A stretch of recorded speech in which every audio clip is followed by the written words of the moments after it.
morning. This is Joyce, and looks like we never are out of things to say in this country. Always have something to say, and that's a good thing because questioning our democracy makes us informed citizens. And that's really the topic of today. Unfortunately, yesterday I listened to folks say, "Oh, if I talk about voting rights, that means I'm a leftist." I didn't know it meant I was a leftist. I thought I was an informed individual. I know I've contributed to registering people to vote. I've contributed to organizations that are nonpartisan that also register folks to vote. And I have no idea whether they'll vote Democratic or Republican or independent. I just know voting is my right, and I have been proud to vote since I was able. Never missed an opportunity to vote. I know my vote counts. I know that when I go into the ballot box, I have a say in government. And that's important to me because I want to have good government. I believe in it. If the GOP wants to mobilize their folks because they want to suppress the vote for voter suppression, and they don't like the LGBTQ community, and they don't like people who are pro-choice, well, that's unfortunate because voting is not politicized.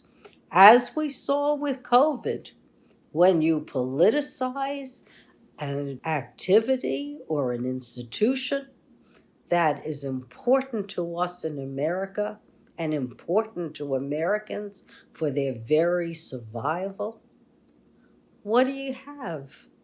You have loss of life. You have diseases of despair. You have criminality on the rise. Why do the negative when decency pays? Mistrust of government, according to Ethan Zuckerman, who just wrote a book on mistrust of institutions. He says informed people are good. They question what's happening, and then they begin to understand how the systems should work. Sometimes they work just fine. And when they don't, we have the opportunity then to correct them. That takes work, and Congress hasn't worked in ages. Bipartisanship? That's not there. According to John Boehner, who is now going to run again for office and has just written a book on the House, he said the GOP crazies have been there since 2013. That's a long time, folks. And he said he used to think other people were tough to negotiate. But he said these folks, they don't budge. So he's running for office next term. And so is JD Vance, who wrote the book on Hillbilly Elegy. A decent guy who the United States Army changed his life along with the education bill, and he has been giving back to society, giving back to the folks he knows, and now he wants to run for congressional office. They're Republicans, and I say kudos because they'll negotiate. They may not have the same ideas of those people who are already there, but they have valid ideas. None of us are monolithic. And the more flexible that we are, more likely we are to change for the better. I've always said decency pays, and I think decency by the voting rights laws coming out of Virginia, they're a home run for Virginians. And it's too bad we can't see those laws across the country. They're giving felons who have served their term the right to vote. That's about 90,000 more folks in Virginia voting. They're doing 45 days, no excuse, absentee voting ballots available. That's a good idea for people who can't stand online, whether it's work-related, infirmities, whatever. You got 6 weeks to get your ballots. That's a blessing. Don't have to worry about standing online either on election day anymore. Not in Virginia. They're making it a holiday. I think that's appropriate because the guys in my building tell me they wait online in the Bronx for 5 hours or in Queens for 5-6 hours to vote. That's too long anywhere, and we're supposed to be a liberal state. I don't think that's very liberal if folks up north have to stand online for 5-6 hours. And what else has Virginia done? They're making it so you're automatically registered. When you register to drive, you're automatically registered to vote. That is super. They probably should make you automatically registered for the draft as well. But these are great ideas. For me, voting is our right and our way of supporting democracy. When we vote and we're informed, as Ethan Zuckerman says, we don't mistrust institutions. Certainly not if we have a hand in crafting the laws or understanding what happens to our ballots. Then we'll know, is there really fraud out there? Or is that something that's made out of whole cloth? Misinformation is really pretty destructive. Look what it's done to us with COVID. Not only do we have more deaths than we really should have had if it wasn't politicized, and now what's happening? The vaccine is there. It is a cure-all for all of us in my age group. Hey, we're happy. I had a party here last night of 4 women, all of us vaccinated, all of us sitting around a table. Yes, we did have a meeting first, but then we were able to enjoy wine and Chinese food, just like in the old times. And I think that that's the way to go.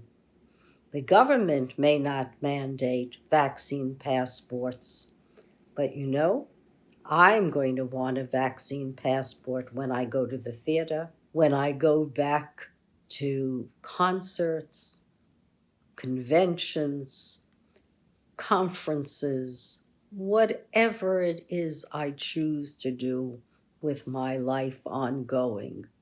I want to know that I am protected, that I'm not in an auditorium with thousands of people who have not been vaccinated.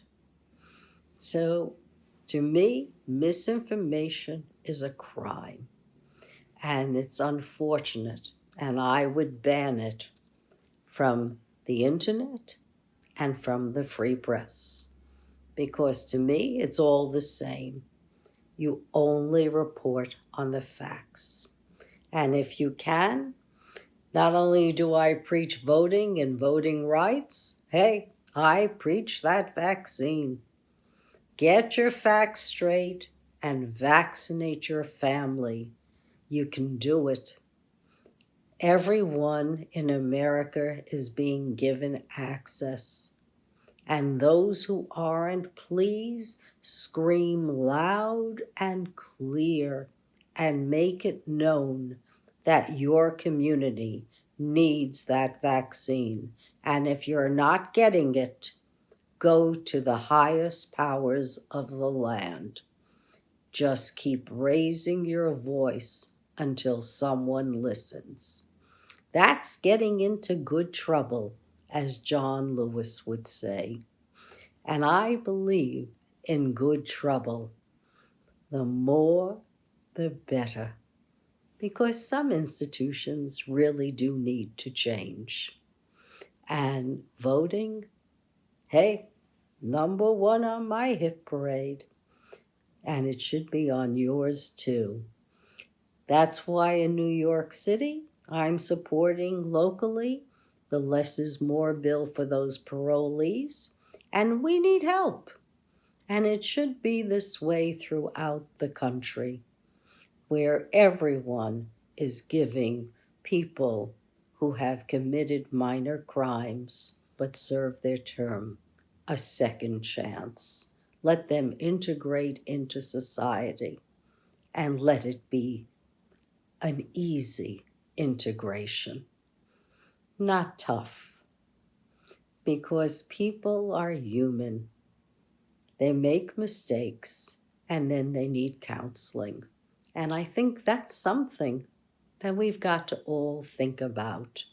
If it were our child or ourselves, would we want to have the services provided to make that person a responsible, informed, happy citizen and working? So there's a lot we've got to do, folks. And there's no question in my mind, decency pays. On the science front, hey, we got a real interesting one.